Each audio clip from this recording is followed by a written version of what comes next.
I'm sorry to disappoint any of you who think you're going to find out about the rainforest, because there seems to have been a glitch in the program notes, and I know nothing that I could tell you that would be very useful about the rainforest. But over the past number of decades, I've really been interested in trying to imagine new ways that the built and natural landscape might do something other than collide. And I'm lucky enough to live in New York City, where we have Plan YC, which is a really insightful and aggressive plan to make New York City a sustainable city. This has been developed under the Bloomberg administration. I went to a panel earlier in the day that was about how to visualize carbon. And it was interesting because most of the people who were talking were talking about cities and how to get cities engaged in the activities that would help, with carbon sequestering. And in New York City, as I've been exploring Plan YC and finding out more about it over the past few years, the thing that was apparent is that there was Department of Transportation talking to Department of City Planning, talking to Department of Design and Construction, but there was very little engagement down at street level. And then in the keynote talk by Robin Chase a little bit earlier, somebody said, it's really not going to work to just have individuals trying to deal with climate change. And I think she felt otherwise, and I certainly do, because it seems like, yes, you have to have cities making the big moves, but how can you get just citizens, everybody on the street engaged with these issues and being participants? How can you do something other than scaring people and saying, if you don't do this, this terrible thing is going to happen? So a couple of years ago, or several years ago now, I started something called City as Living Laboratory, Sustainability Made Tangible Through the Arts. And I'd like to know how many of you, besides rainforest people, how many people here are artists? And how about any people from city government? And how about any community advocacy people? I think that those are the three groups that I'm most interested in engaging. I'm going to show you some projects that I've been working on and talking about the initiatives that we've been trying to develop the last couple of years. In 2007, I was invited to an exhibition in Boulder, Colorado, Art and Climate Change, that was curated by Lucy Lepard. And I grew up part of my youth in Colorado, and I chose a subject which I think some people who didn't live in Colorado thought was a little strange at the time, and that was flooding in Boulder. Turns out that Boulder is one of the highest hazard flood zones in the western United States, as we're all probably more aware of. But I knew about it because living in Colorado, I knew what flash floods could be. And as a kid, my mother and my parents were both away one weekend, and there was an announcement that a wall of water was coming down Fountain Creek. And I immediately went to Fountain Creek to watch the wall of water, which is, of course, the thing you're not supposed to do, but I didn't have any parent there telling me not to do it. But it was an experience that I didn't forget, seeing what this is like. So Boulder's at the mouth of a canyon, and the climate people who are studying climate change, it's going to take just one rainstorm at the top of the canyon to have a really dangerous flood. So I really got to be interested in this, and I went and I started working with a hydrologist at the USGS, Sheila Murphy, and a geomorphologist, Pete Birkeland, and started looking at the flooding and trying to imagine how this could be, how an event that you've never experienced can be communicated to someone. So I came up with a very simple project. I put 300 blue disc markers in the central corridor of Boulder. And as you walked around town, some of them were waist high. At the entrance to the library, they were only ankle high. As you walked out, in some areas, they were 18 feet over your head. But it was a very effective means of communicating what landscape, what topography was like. If you talk about topography to somebody, it's kind of an abstract notion. But here, the dots just remained level. You could look from one to the next, and you really became aware of the shape of the land. I also marked some boulders that had been moved by a pre-settlement flood. A geologist there in Boulder had studied this, and this thing is like, you know, a truck length long and that high. And they said a similar flood has moved this boulder. So I was really kind of taken aback as the flooding started to happen in Colorado and in Boulder. And I've looked at footage, film footage, video footage that's online. I've talked to my friends who I worked with there, the scientists I was collaborating with. Something that was interesting with the scientists is that they had studied the extent of the flood that you saw in that first map, but they really didn't have a visualization of what that meant in terms of the depth. So I talked to the scientists in the last couple of weeks, and I said, so was this what level storm? There's this very strange way of indicating a level of storm, which is saying it's a 500-year flood or a 100-year flood or a 50-year flood, and it just means that there's a small percentage of a chance that it's going to happen in 1 year. The wording is very misleading. Well, it turns out that this was somewhere between a 50 and 100-year flood, as devastating as it was. And actually, it wasn't more devastating because it didn't fall at the top of the canyon. It fell over the city of Boulder in a very short period of time. But, you know, I think I've been talking about how artists could make these issues tangible and accessible to people for a number of years, and I think sometimes they didn't get it. So I was talking to Sheila and I said, what was the effect of the project? Is there any way to tell from your observations? And what she said was that people, well, first of all, it was supposed to be up for 3 months for the period of the exhibition, and the city decided to keep it up for a year because they felt it was an effective means of communicating.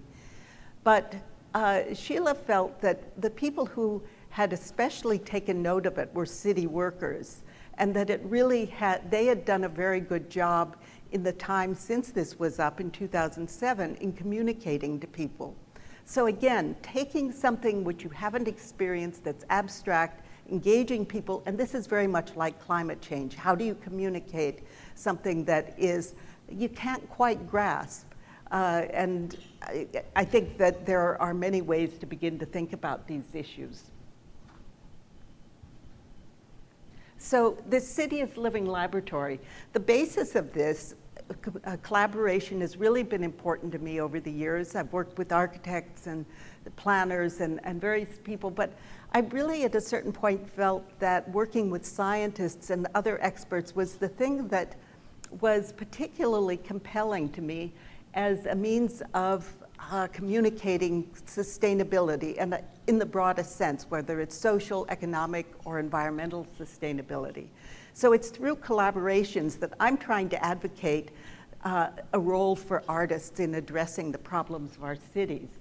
And I said, you know, you could look at natural systems or infrastructure or social programs. You could look at large-scale projects or small-scale projects and have artists address them. There are these large-scale initiatives that are going on in cities, but how could those be communicated by small-scale projects? There is an effort in the next 20 years to reduce carbon by 30%. I probably have the numbers wrong, but how do you get that that something that's supposed to happen over a lengthy period of time, how do you, in the first 2, 3, 5 years, communicate that urgency of something being done? And where can you do projects like this? How can you not have to build a whole new system? How can you use virtual environments or existing physical spaces in a city? So I was really very optimistic. I went to city planning and went to talk to a number of people and said, look, you've got this really vital resource of artists, visual thinkers, poets, dancers, designers that could really be helping communicate issues about the city. And everybody kind of, shrugged their shoulders. What is it that I'm talking about? And I just wanted to go back to an earlier project of mine that got me on this track and show this to you.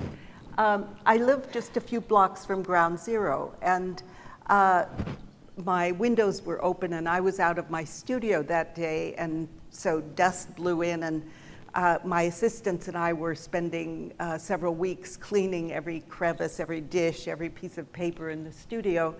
And afterwards, we just felt that we needed to do something to be able to involve ourselves in this, what was happening around us. It was, we were all so disoriented, and there were droves of people coming into the neighborhood to see what was happening.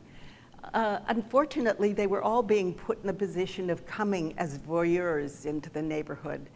And so, just to go back to that previous image, I said, what if you could provide a way for people to come and engage with this situation, not just as voyeurs, but to be able to come as mourners, which I think was their intention. So we came up with this idea of creating a wreath for Ground Zero. At the time, there were these sawhorse-like police barriers all over the neighborhood that kept moving as the perimeter got closer to the actual site. And so I said, why don't we replace the fences that are so off-putting? Why don't we replace the police barriers? Why don't we imagine the Jersey barriers, these concrete barriers, being replaced with containers of trees? So we came up with this idea of these just stringing pipes together, plastic pipes, filling them with sand, and allowing mourners to bring flowers to the site.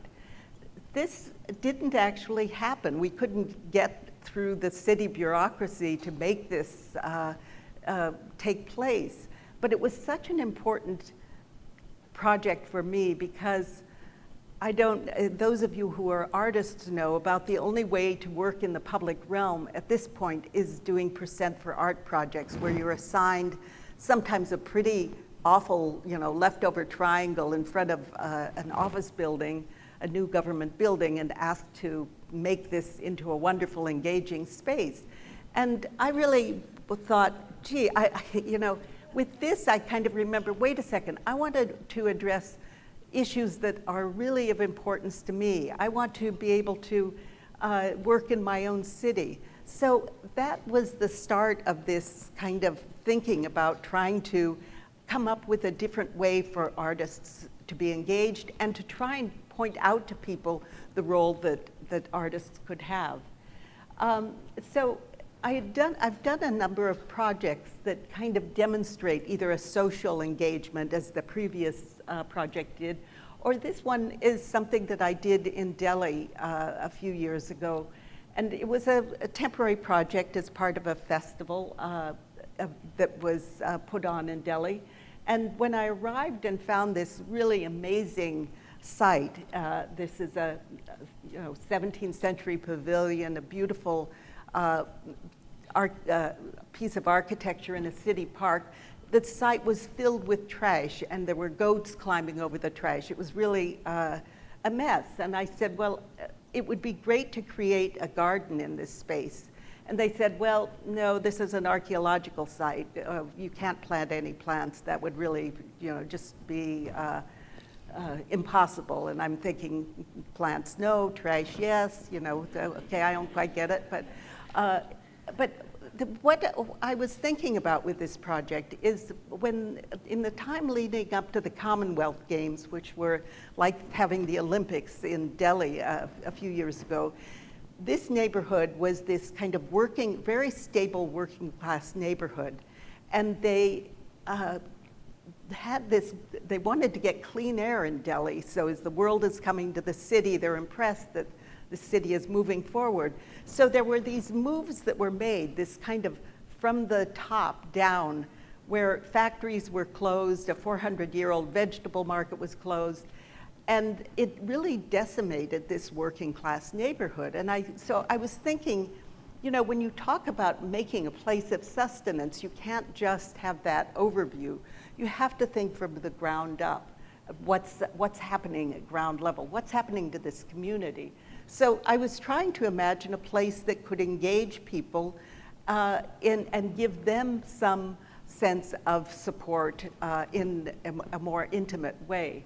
So I had this idea of creating an Ayurvedic garden, and that's what I had wanted, was to put Ayurvedic plants there.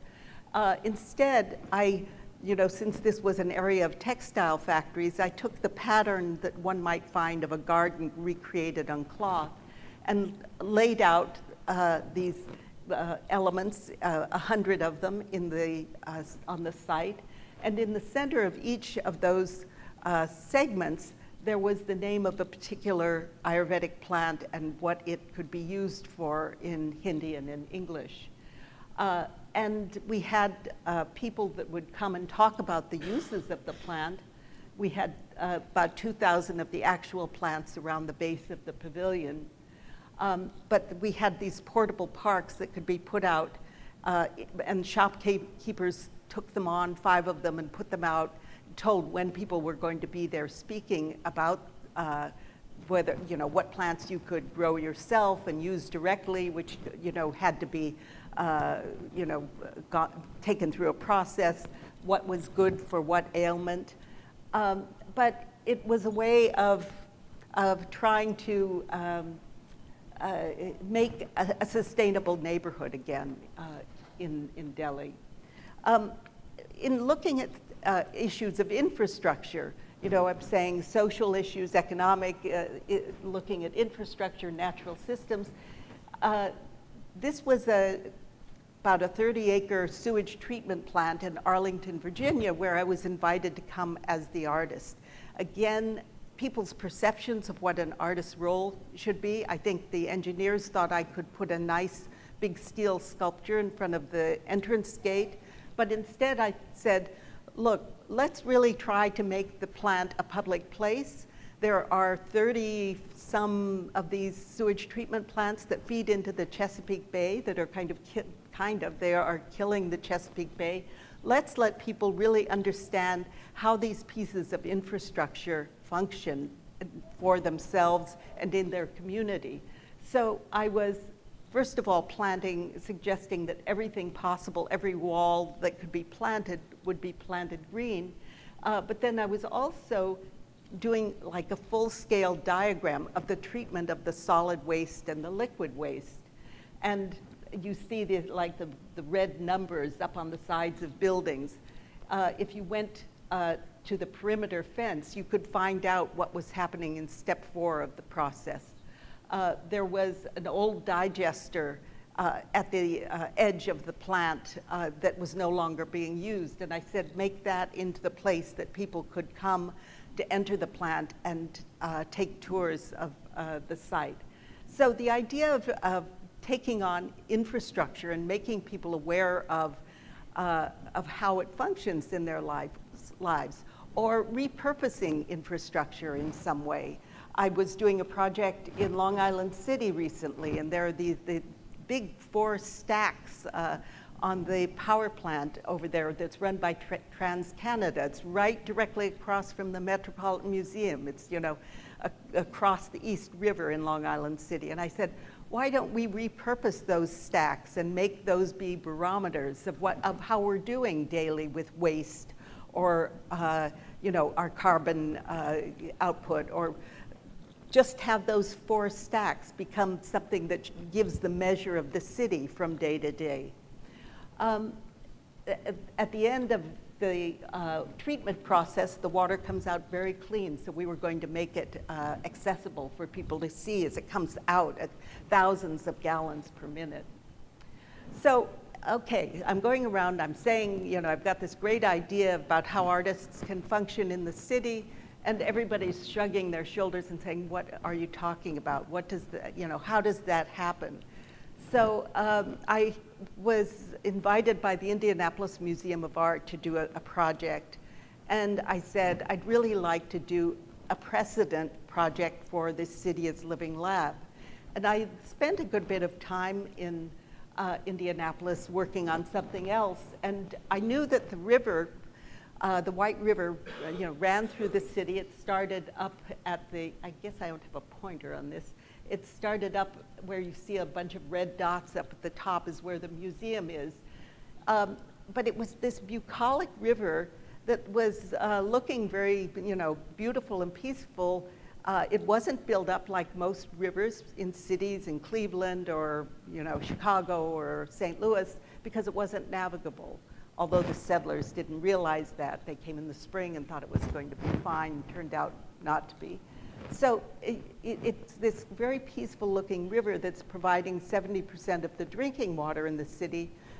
However, it's polluted terribly and has to go through this, you know, really heavy duty processing to be clean. So I said, all right, let's take a 6-mile stretch of this river and let's do a project that reveals the complexity of this system. So we started up at the museum property, and we go back to one, and we had a series of 100 mirrors along the river, and if you looked in the mirror, you could see a point that's marked in the distance, go back to that previous image, with something like a Google map pin on the thing that I wanted you to look at, whether it was a fish hatchery or that you were standing on a levee or that there was an outfall there. So you, first of all, you got to see yourself in relationship to the river using this mirror, but then you got to align and have named for you the thing that I was trying to, you know, call your attention to. Then there was a dial-up number that would allow you to hear a 1-minute description of what it is you're looking at. And let me just say that the thing that really inspired me to try and do this is that I started out, and there was a great man, Scott Morlock, at the USGS in Indianapolis, and he gave me a disc, and he said, here's everything you need to know about the White River. And I'm looking at this thing, it's really boring, it's got diagrams. We saw a bunch of diagrams in an earlier presentation today, you know, what is this about? I'm kind of yawning. And then I went back to Indianapolis and I said, Scott, would you go out and let's look at these things together? And so we're standing there and Scott's explaining that this is where water's flowing through the embankment, or this is where the fish hatchery is, or this is where something else is happening. And all of a sudden, when you're in the place, this kind of place-based experience where you get to hear somebody telling you about that place was really engaging. So I took that idea and said, why can't we allow that more people to be able to have that experience? So this was the idea of the dial-up. There, you know, were these multiple points along the river. This obviously is not about spectacle. This is, I say, kind of acupuncture-like. You see bits and pieces as you walk along this whole corridor. On the back of each of these elements was a map that showed you where you were along the stretch that was being marked. Sometimes there were multiple points to look at, but in each case there was this alignment. And the engagement of the individual was really important, that you had to kind of close one eye and you know, to align those, that you had to do the dial-up. And in the entrance to the museum, we did a very large-scale map that allowed you to find your own home and see its relationship to the river. But along with that was an app that we developed which allowed you to track a drop of rainwater from any place in the city to the river. And you could click on those question marks and find out what the pollutants were or are in that particular segment of the river. Indianapolis is great in that it has all this information. I don't think we could do something like this in New York City. It also allowed you to change the level of the flooding. What if it's a very heavy flood? How does the water flow then? And you will see the change in the movement of the water. There was a site you could go to on this app, this web-based app, that allowed you to see what you could do to help clean the water up. So that there was that direct engagement you could have there. We also did a series of, at the time that the project was opening, there was this White River Festival where we had dancers, we had lectures, we had Maud Barlow come and talk about water. We had events going on for a 2-week period of time.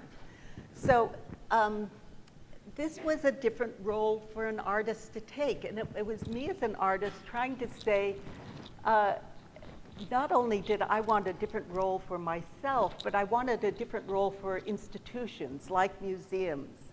You know, museums are buildings that zig and that zag and that are all different shapes, but how about redefining their roles in the community? How could they reach out instead of expecting everybody to come to them? The other thing is that it's a hard time for artists these days. Grants are hard to come by.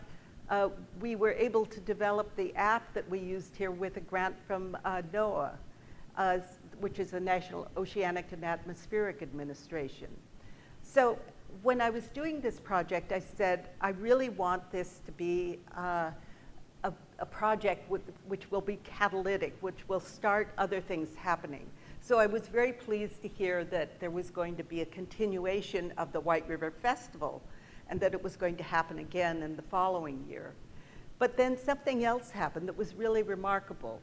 I was asked to get together with a group of people last summer and a year ago in the summer, and there was a coalition of about 20 community groups. Now, I had been collaborating with scientists at various institutions, a whole slew of organizations within that community. And about 20 groups had gotten together with the Lilly Corporation and with the city, and they wanted to write a grant to the National Science Foundation to continue the work. And we wrote the grant, and we just found out about 2 weeks ago that we've received, I think it's a $3 million grant to continue the work to mark 5 tributaries as well as the White River to try and engage multiple communities with the river and really give them a different sense of involvement with this water systems that's supporting their lives. So it's like, you know, it's a totally different way of working that we're trying to come up with. I talked about this, I did a presentation at City Planning in New York City, and the commissioner said, Mary, why don't you do something in New York City? And I often repeat this, but I said, because it's too hard. You know, Indianapolis, you go to the mayor's office, you go here, people want to work with you. So it was too tempting an idea, though, and I kind of didn't listen to myself, and I said, yeah, why don't I do something here? And that's my city, you know, let me try something out. So I was thinking about it, and I thought, what about looking at a different kind of corridor than the river? What if you look at the corridor of Broadway? And Broadway's, you know, the iconic corridor of New York City. It's the iconic corridor around the world.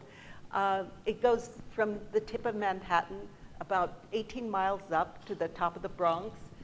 It goes through all kinds of neighborhoods. It goes from the richest to the poorest neighborhoods. So we said, what if we focus on 20 sites along that corridor and begin to find out what are the issues that communities have in those particular sites? How can we begin to imagine the Corridor of Broadway being the place where new ideas about the city, about creating a city of sustenance could be begin to materialize. How could we begin to engage many different kinds of communities with these issues? So we've been working for the last couple of years, building partnerships with universities along that corridor, with community groups, with government, Department of Transportation, parks, and needless to say, it has not been easy. I was only too correct in my judging what it took to do anything in New York City, but we took the kind of issues of Plan YC and said, okay, let's use that as the basis for moving forward. And I wanted to use mirrors again because I found that way of engagement was really compelling. But in this case, I'm using a convex mirror, which takes in the city in a larger view with a disc juxtaposed in front of it. Let me just go back there, which on one side you can name what it is you're looking at, and at the other side you can give some detail of what's being revealed. We said, let's mark the things we would like to have pointed out. Let's have some pavement markings. Let's look at quantifications, equivalencies. How much water is one person using in a day? And so here you can get a better sense of how it is that we're using that disc that's attached in front of the mirror. So we've done some test installations. We got a small for National Science Foundation, but large for us, grant to do a temporary installation up at 137th Street. And so we've come up with this vocabulary, which has been really difficult to, get approved by all of the agencies. Trying to do anything on the streets of New York City is really tough as far as what's going to be allowed. But we keep moving forward with this process. And here you see, all the different kinds of things that we were looking at our test installation at 137th Street. You'll notice my reflecting Broadway bling. The artist Heather Hart, who's in the background there, we are trying to engage other artists, and when we had the opening of this test installation, we invited Heather to come in, and she suggested doing a recipe exchange. So we did a recipe for paella. It's a Dominican neighborhood, and if people would give us their recipe, we would give them our recipe for the paella, and they would get some Broadway bling. This has since become my good luck charm for just trying to ensure that this project actually happens. In the meantime, we've been working with many different universities researching these sites along the corridor. I'm just an artist, I just have a small studio, but we've been working with MIT and University of Virginia and Parsons and Pratt and different schools where the students were mapping the sites for us, finding out what issues are important within communities.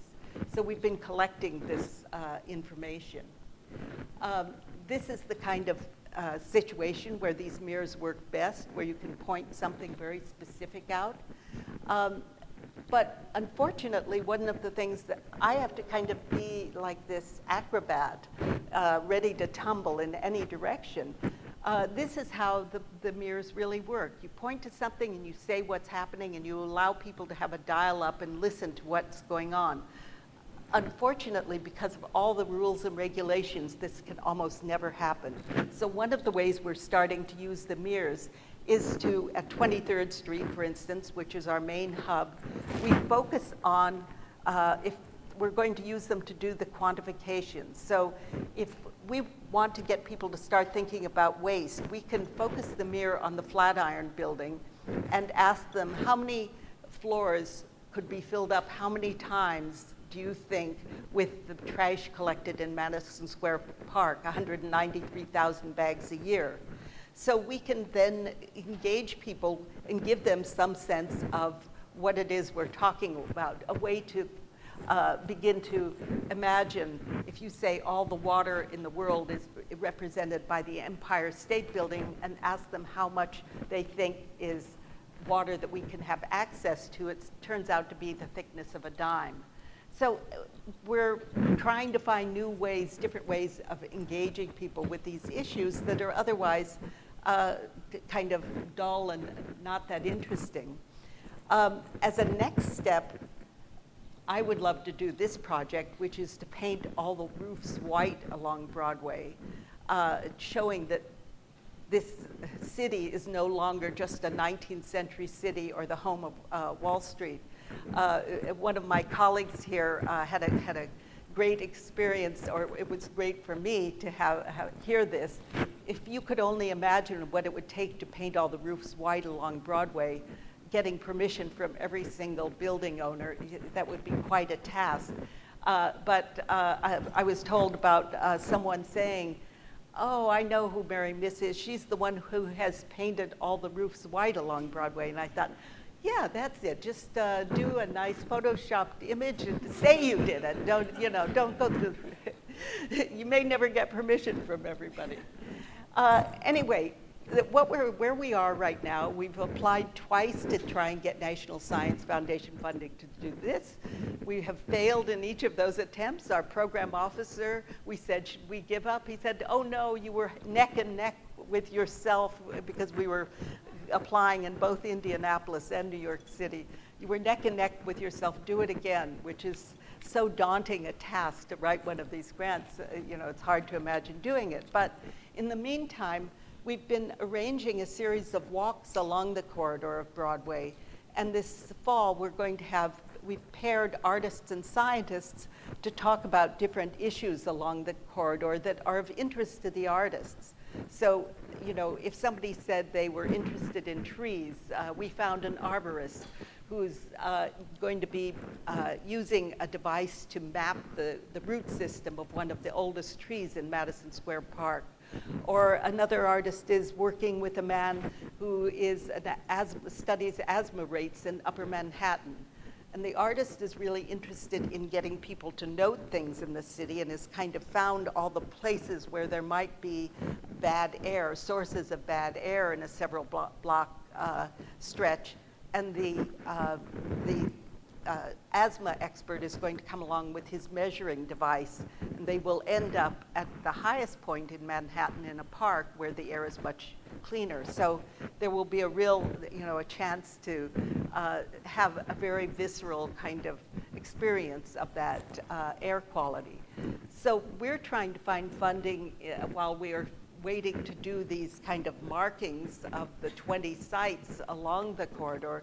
In the meantime, we're going to be having projects that are done like this, or walks between an artist and an expert. And as we find the ones that seem to be most fruitful, we're going to hope to try and raise money for them to develop full-blown proposals. So remember, the idea is that over a long period of time, incrementally, you would begin to see these projects by artists and designers and poets appear along the corridor of Broadway. They might be very small scale, something like a composter that engages people in some way, or it might be a whole building that's a LEED certified building, but as you walk by it, you know that you're walking by a building like that. It's not just hidden from you. So those are some of the ideas that I've been working with, and I'd like to hear what you think about this, or what thoughts you might have.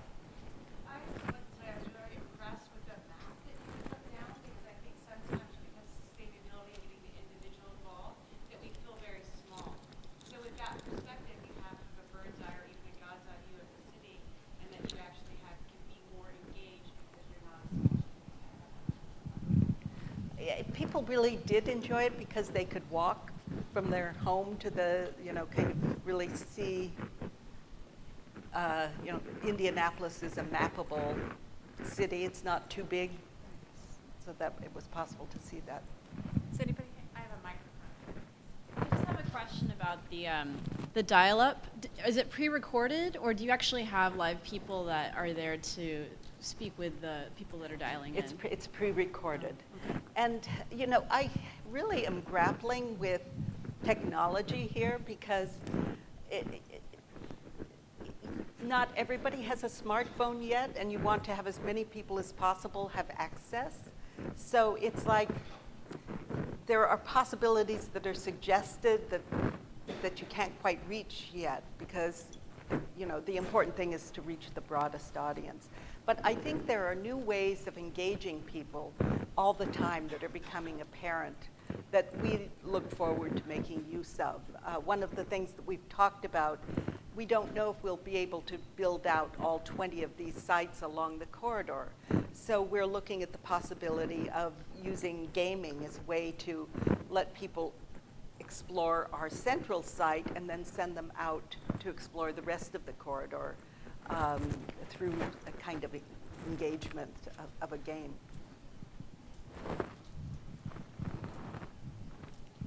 Hi, thank you. So for the Indianapolis project, what's the follow-up? So if you actually have the engagement, you have the public's interest, how does that turn into any kind of public policy that might affect the water or the waste, or is that your goal as well, to actually be able to affect policy? I think that usually the policy is there, but how do you engage people with practices that will support the policy? It can work both ways, because I'd say the thing that I see most often is that the policy is there, but how do you engage people and get them really interested? But the reverse that can happen is that as people realize these are important issues, when something comes up for a vote in their, you know, local elections, there's a reason they understand the issue more so that they would be able to support it. So I think it can go both ways. But the biggest question is, how do you engage people in action, in actionable you know, pursuits? And it's a very tough thing. But you know, you hope to put possibilities in front of them.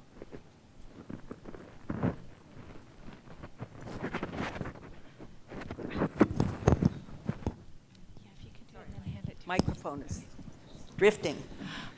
Hi, I'm Catherine. I work in Los Angeles on a bunch of consumer and kind of constituent engagement projects around sustainability.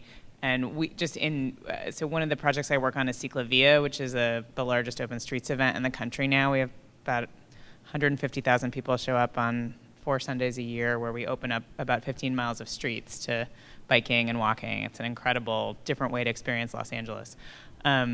But we've been really struggling with how do you engage people who are participating in a short-term, kind of somewhat artistic, somewhat participatory event. And we've been trying to use, I was just going to say, in future projects, we've been using text messaging, because we're also concerned about making sure that, you know, we're not only speaking to smartphone folks, but that gives you you can build a list through people texting in to get that information rather than calling. Mm-hmm. Then you can keep that list and communicate with them again over time, and it's a way to sort of address maybe some of your concerns around, you know, the problem with kind of community meetings is it's sort of the cranky complainers who show up all the time, and it's a very different kind of person, right, who might engage with an artistic project that you also want to bring into the kind of policy and community making discussions, right? So I think that's something that we're trying to figure out too. So. Right. It's interesting. Thank you very much for this presentation. It's great.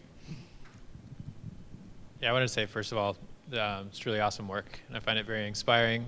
And I've been working in mostly from an academic perspective and looking at health and wellness, and recently realized that I'm a creative entrepreneur. So that's been pretty revelational, because I've been really kind of trying to shift systems from within the academic perspective and finding a lot of resistance to kind of creative input. And so I have 2 questions. My first one is, you know, you said that you applied for funding from the NSF and got declined. And so first question is, how have you kind of navigated that process of like interacting with, you know, the world of kind of informatic world and the science world and like engineers and people like that? How have you kind of navigated that process, and what's been your approach? I'd say it's a big learning curve, because in projects that I've done, I've always taken the position that I'm not the expert. I don't know anything about, or I don't know very much about something, and if I can understand it, if it can be communicated to me, I can then communicate it to somebody else in a fairly straightforward way.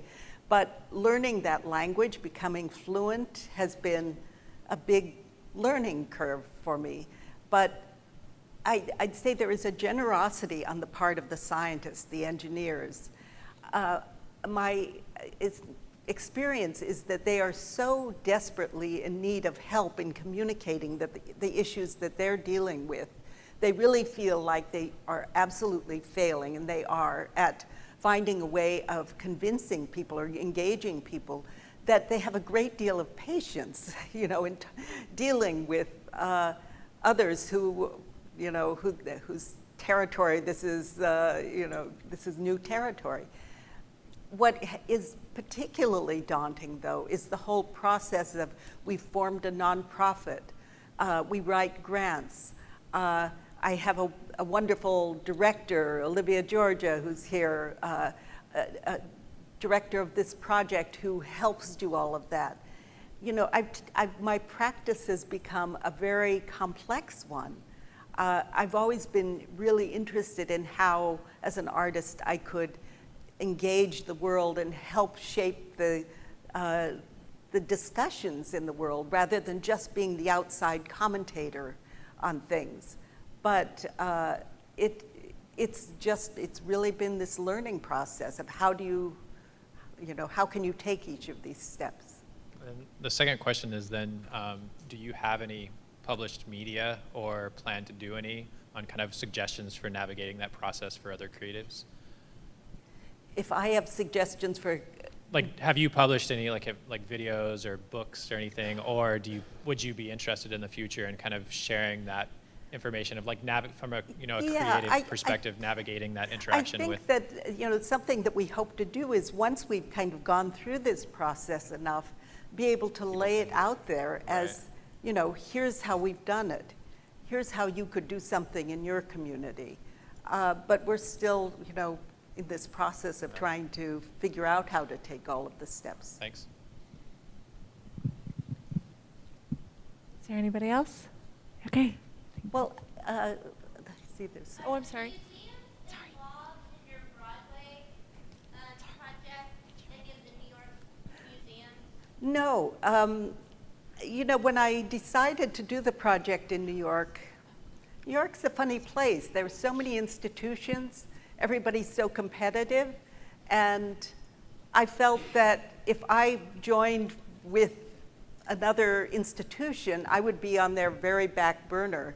So I decided to do it myself, which is a little bit insane, but I always say I have a rich fantasy life of what's possible. So no, I'm just doing it on my own. I think, though, this thing with finding support in other places, it's really hard to get it, from the National Science Foundation or, National Oceanic and Atmospheric Administration. But those people are really curious about how people can be engaged, how people can be made to take ownership of these issues, to become active in responding to them. And I really feel that we as visual thinkers have ways of engaging people viscerally, physically, emotionally in issues. And I just became convinced of that, especially with that project that I called a Wreath for Ground Zero. To see these thousands of people coming to this edge, there's a big difference between a voyeur and a mourner. And just by shifting what they could do when they would get there, I realized it would change their experience completely. So that's, I think, what we as artists have to offer, the ability to really change people's experience in the world. So thank you.